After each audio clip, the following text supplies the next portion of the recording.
एक औरत ने झाड़ियों में फंसे एक मेंढक को बाहर निकाला, जो दरअसल एक जिन था। वो बोला, मैं आपकी 3 ख्वाहिश पूरी करूंगा, लेकिन आप जो कुछ मांगेगी, आपके शोहर को वही चीज 10 गुना मिलेगी। खातून को मेंढक की यह बात सुनकर बड़ा गुस्सा आया।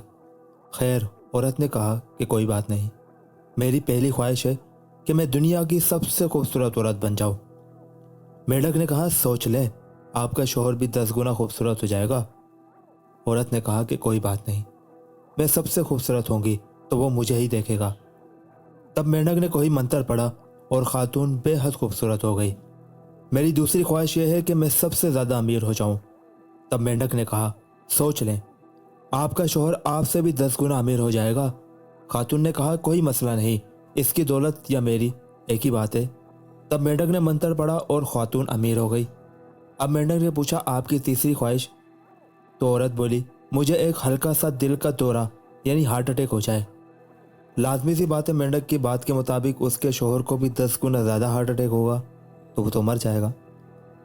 इस छोटी सी कहानी का मकसद कि ख़वातीन बहुत चालाक होती हैं, इनसे ज़्यादा होशियारी अच्छी बात नहीं। वीडियो पसंद आए तो लाइक कीजिएगा।